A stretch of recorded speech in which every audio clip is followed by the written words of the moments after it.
The next time it rains, go to your window. Not to watch the rain. To listen to what's happening underneath it. Because there is a sound on rainy mornings that most people have been hearing their entire lives without actually listening to. Bird song, but not the bird song of a clear morning. Something different. Something that has been quietly rewritten by the rain itself, in ways that are measurable, specific, and stranger than you would expect. Today we go through 7 things that happen to bird song when it rains. What changes? Why it changes? And what it reveals about the minds of the birds sitting in your yard right now, adapting to a world that has shifted around them overnight. By the end of this, gray mornings are going to sound completely different to you. I promise you that. Let's start with the physics. Rain is not silence. It is noise. Every drop that hits a leaf, a branch, a fence post, a blade of grass, it produces sound. Broadband, low-frequency sound that spreads in every direction and doesn't stop until the rain does. And that sound does something specific to the acoustic environment that birds depend on to communicate. It masks it. Think of the yard on a clear morning as an open channel. Sound travels cleanly. A chickadee call launched from your feeder can reach another chickadee 30, 40, 50 meters away with almost nothing lost.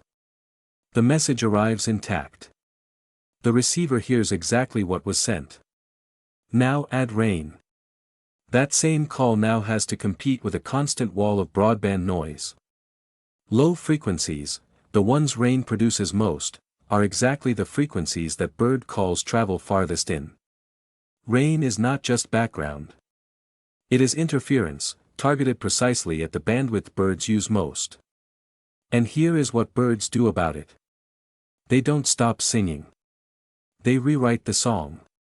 The first thing that changes is pitch. Researchers studying how birds respond to noise, originally in the context of urban traffic, which produces a similar low-frequency interference pattern, documented something that changed how scientists think about bird cognition. Birds don't just sing louder when there is noise. They sing higher. In real time. Within minutes of noise levels rising.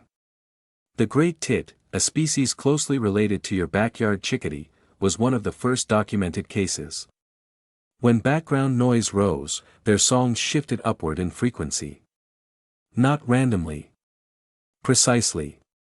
Shifting just enough to lift their calls out of the masking zone and into a frequency range where they could still be heard clearly. This is not instinct in the simple sense. It is active acoustic problem solving. The bird is assessing the noise environment, calculating where its signal is being lost, and adjusting its output in real time to compensate. Rain triggers the same response. As rain noise builds, the songs in your yard quietly shift upward. The same bird. The same territory. A slightly different song, engineered for the conditions of this specific morning. You've been hearing that adjustment your whole life.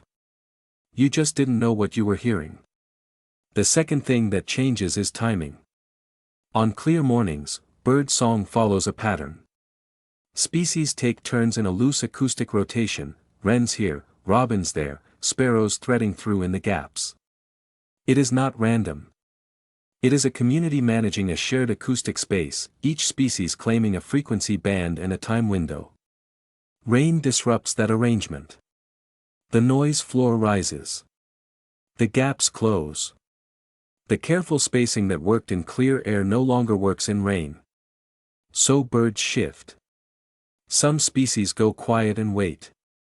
Others move into the frequency ranges that the rain has not yet swallowed. Others increase the rate of their calls, repeating faster, to improve the odds that at least one version of the message gets through. What you hear on a rainy morning is not just birdsong. It is a community of birds renegotiating the acoustic space they share, in real time, with a changing set of conditions they cannot control. And they do it every single time it rains. Without rehearsal. Without confusion. The adjustment is immediate. The third thing is what happens just before the rain arrives. This is the one that most people notice without understanding. In the minutes before a storm, sometimes 10, sometimes 20 minutes before the first drop falls, something happens in the yard. Bird activity increases. Songs become more frequent, more urgent, more layered on top of each other. The dawn chorus, if it is morning, suddenly intensifies and then just as suddenly stops. The birds know the storm is coming before you do. Researchers from the Max Planck Institute found that starlings dramatically increased their vocalizations before thunderstorms, likely to communicate quickly within a tight flock before the conditions changed. But it goes deeper than that. Barometric pressure drops before a storm. Humidity changes. The electrical charge in the air shifts.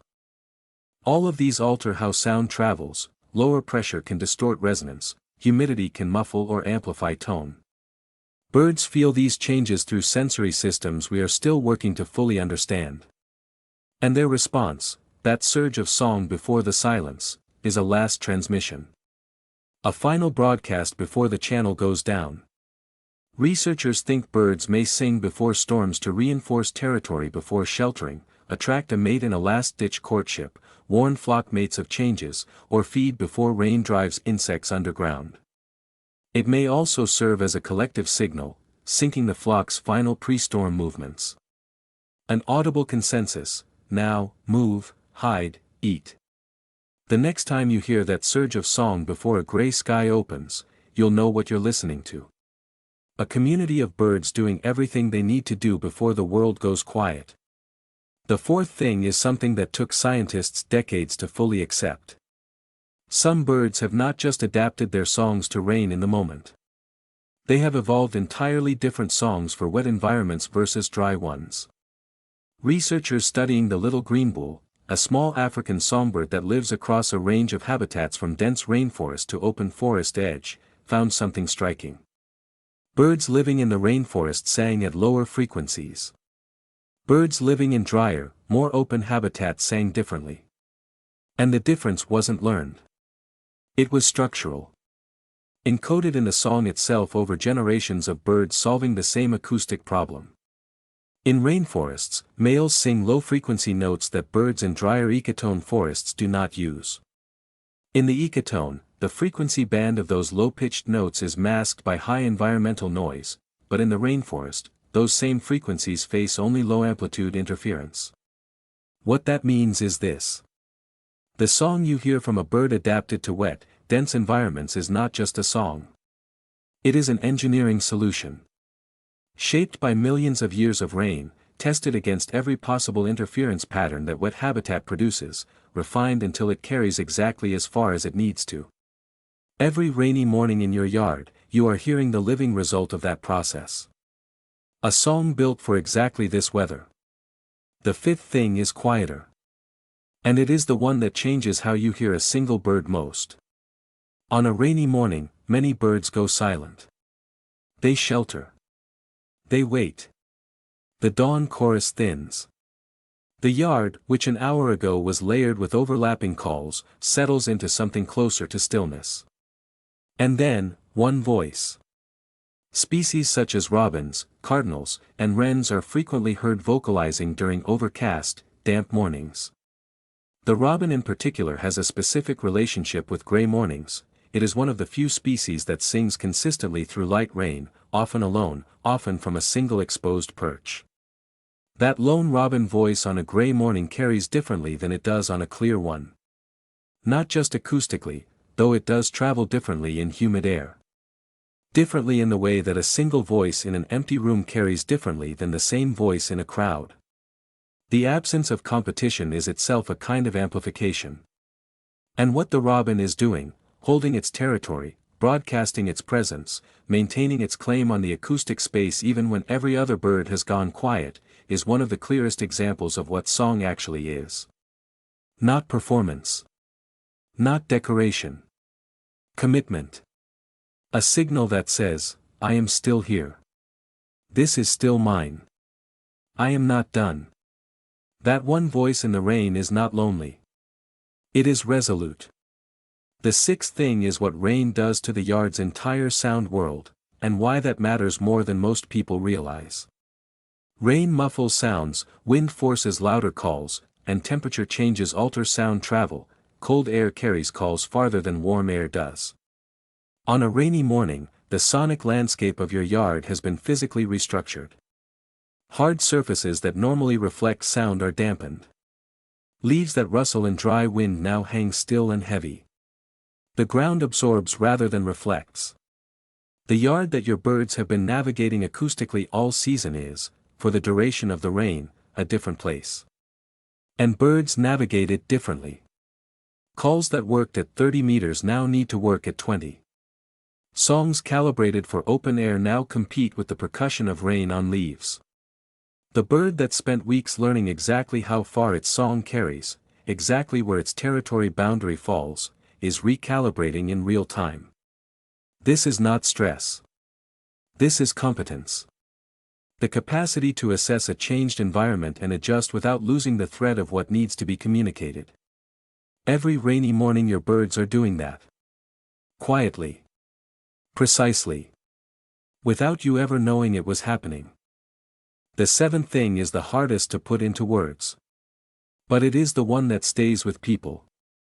Think about what you now know is happening on a rainy morning in your yard. The pitch of every song has shifted slightly upward to clear the noise floor. The timing of every call has been adjusted to thread through a renegotiated acoustic space. Some birds are silent, conserving, waiting. One bird, the robin, the wren, whoever stayed, is broadcasting anyway, alone, into the gray. And underneath all of it, in the structure of each song itself, is the accumulated solution of millions of years of birds solving exactly this problem. Every frequency, every interval, every call length shaped by generations of rain. You have been standing at your window on gray mornings your entire life, looking out at what looks like stillness. At a yard where nothing much seems to be happening. But it has never been still. It has never been quiet in the way you thought. The birds have been working, adjusting, broadcasting, adapting, persisting, through every rainy morning you ever have noticed. The sound you've been hearing is not birds singing in the rain. It is birds thinking in the rain. Solving the rain. Refusing to let the rain be the end of the conversation. And it has been happening just outside your window, in the gray, every single time. The next time it rains, go to the window. Don't watch the rain. Listen underneath it. Give yourself 2 minutes. Just 2. And find the one voice that's still there. Tell me in the comments what you heard. Which bird? What morning? What it sounded like when you actually listened. I read every single one of these. And if this changed how gray mornings sound to you, share it with someone who thinks rainy days are quiet. They're not. They never were. I'll see you in the next one.